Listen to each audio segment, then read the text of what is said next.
DPR tidak mendukung adanya RUU perampasan aset koruptor. Bagaimana tanggapan Om Ben? Ya, ini menunjukkan bagaimana politik kita itu tidak punya sen kepada kondisi situasi masyarakat kita yang sebenarnya kita ini miskin, sebenarnya kita ini menjadi bangsa yang tertinggal, bangsa yang tak bisa maju itu kan karena korupsi. Karena korupsi itu sejak Hindia Belanda zaman VOC yang membuat bangsa ini menjadi bangkrut. Sehingga VOC bangkrut kan karena korupsi. Lah, kita tidak punya kesadaran bahwa korupsi itu musuh bersama. Dan selama korupsi itu masih merajalela dan masih menjadi cara berpikir, bertindak, penala, beraksi kita, maka korupsi itu sudah menjadi kekuatan yang sulit untuk disentuh oleh hukum. Maka agak aneh ketika pemerintah mengajukan rancangan undang-undang perampasan aset untuk para koruptor, tetapi partai-partai politik tidak memberi dukungan. Karena DPR itu kan sebenarnya kehadiran dari partai-partai politik. Maka pertanyaannya adalah, ada apa di balik itu semua? Kalau partai-partai politik itu memang memiliki visi Indonesia yang bersih, Indonesia yang berkomitmen untuk menegakkan keadilan, Indonesia yang masa depan harus dimulai dengan generasi yang baru, maka hal seperti ini tidak bisa ditolak. Tetapi dengan penolakan itu kita menunjukkan bahwa elit politik kita masih berbau Orde Baru. Berbau Orde Baru itu apa? Yaitu politik nepotisme, politik jalan pintas, politik hanya mencari keuntungan pribadi, bukan untuk memperjuangkan kepentingan rakyat. Karena kalau kita ingin memberantas korupsi, harus dicari akarnya apa? Proses pemiskinan. Kalau kita ingin memberantas korupsi, akarnya adalah hukum yang tegas, aset-aset mereka disita, dibuat miskin sehingga ada efek jerah. Tetapi ketika undang-undang ditolak oleh anggota yang mulia anggota dewan, berarti masa kegelapan yang terjadi. Lah, ini juga repotnya, publik tidak merespon. Seolah-olah isu ini tidak menjadi isu yang seksi di publik ini. Ini kan ada sesuatu yang aneh. Mengapa para koruptor itu mendapatkan yang namanya keistimewaan, sehingga mereka tidak bisa disentuh hukum? Mengapa publik juga tidak mempersoalkannya? Bahkan isu ini tidak membawa orang kepada demonstrasi yang berjilid-jilid. Padahal masalah ini adalah masalah hajat hidup orang banyak. Maka kita bisa melihat selama para korupsi kelas kakap itu masih mendapatkan keistimewaan, ya korupsi akan setengah hati. Mengapa ini ditolak oleh DPR? Padahal ini sangat penting. Ya karena itu tadi. Berarti ada kekuatan real politik mereka di anggota di dalam partai politik. Jadi orang-orang yang tidak bersih dalam tanda kutip, orang-orang yang melakukan praktek-praktek korupsi itu masih kuat. Sehingga mereka menghalang-halangi maksud baik pemerintah untuk supaya ada undang-undang perampasan aset itu tidak bisa dijalankan. Berarti kan mereka mesti mendominasi kekuasaan itu di dalam parlemen. Sehingga parlemen tidak berkutik untuk apa? Meloloskan undang-undang perampasan aset ini. Lah, harusnya publik memberi dorongan, publik memberi pengawalan, publik harusnya mempertanyakan. Kalau perlu ya publik harus berduyun-duyun untuk datangi ke DPR mempertanyakan mengapa kok ini tidak diloloskan. Tapi sikap kritis publik kan juga tidak ada.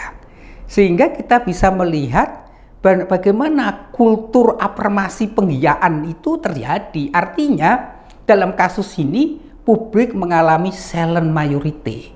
Jadi suara-suara publik itu hilang, suara-suara publik itu senyap, dan publik tidak mempersoalkan bahwa perampasan aset ini sangat penting. Media juga tidak banyak mengangkat. Jadi kita melihat bahwa dalam teori-teori dominasi wacana kekuasaan, berarti dominan mereka itu menguasai ruang publik. Baik menguasai media, menguasai elit politik, dan menguasai wacana publik sehingga isu ini tidak disentuh. Lah, ini kalau benar terjadi, berarti matinya demokrasi, matinya nalar sehat, dan kita menghadapi yang disebut situasi yang tidak menentu. Karena apa? Para koruptor itu berkuasa. Bagaimana moralitas anggota DPR terkait RUU perampasan aset koruptor? Persoalannya adalah ada nggak kehendak baik?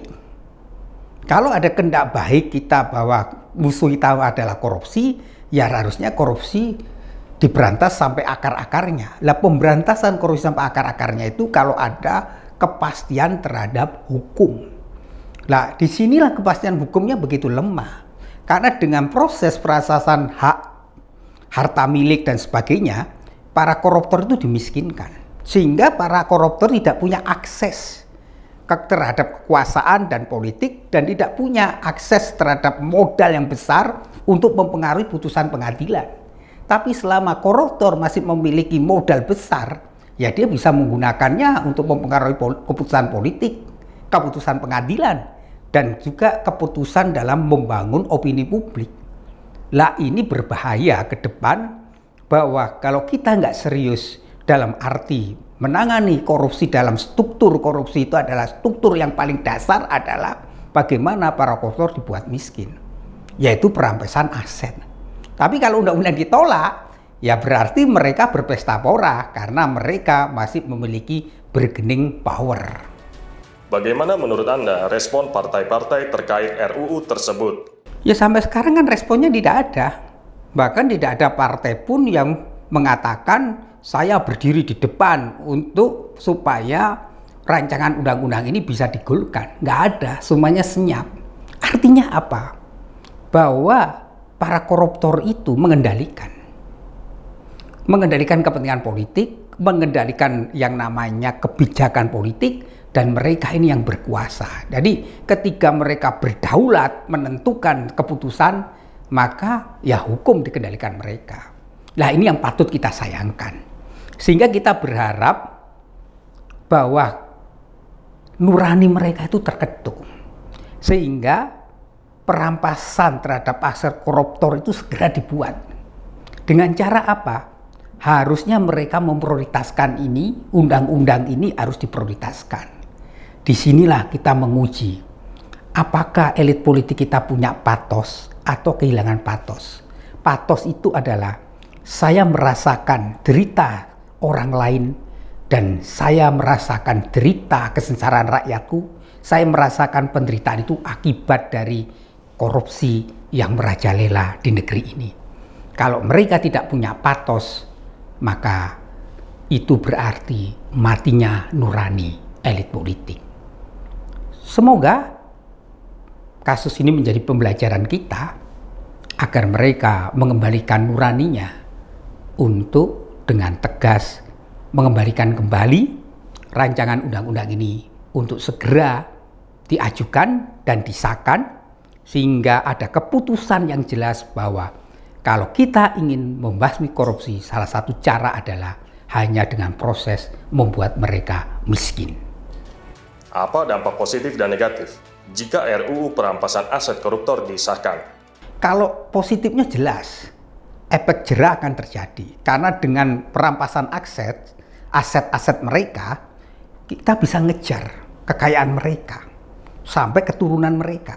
Sehingga karena mereka dimiskinkan, mereka tidak punya lagi kapital, ada efek jerah kepada mereka untuk tidak melakukan itu. Apalagi kalau perampasan aset itu semuanya disita.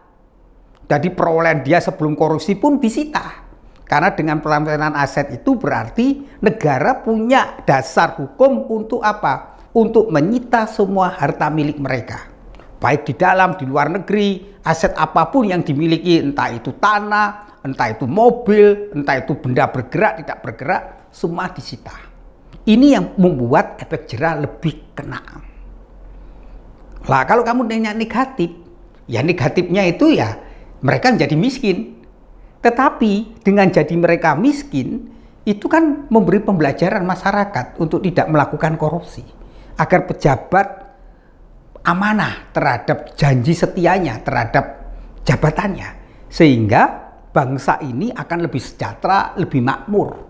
Karena dengan perampasan aset itu berarti kita mengajak bangsa ini untuk hidup lebih jujur, lebih bersih, dan lebih tanggung jawab dalam menjalankan tugas kewajibannya dalam jabatannya. Bagaimana cara agar publik juga sadar pentingnya RUU tersebut? Maka ya harus ada gerakan dari pemerintah untuk mensosialisasikan dan melibatkan anak-anak muda untuk membuat konten-konten yang kreatif, inovatif, tapi juga melibatkan publik, kampus-kampus untuk memberikan urgensi tentang pentingnya undang-undang ini kepada publik. Maka dengan sosialisasi yang masif, diperbincangkan, diperdebatkan, dan digulirkan, itu akhirnya menjadikan publik memiliki aware, sehingga publik menjadi paham pentingnya undang-undang ini. Lah ini yang kita harapkan dari pemerintah, sehingga pemerintah jangan menyerah, tapi pemerintah harusnya gencar kepada publik untuk menunjukkan pentingnya undang-undang ini untuk masa depan Indonesia.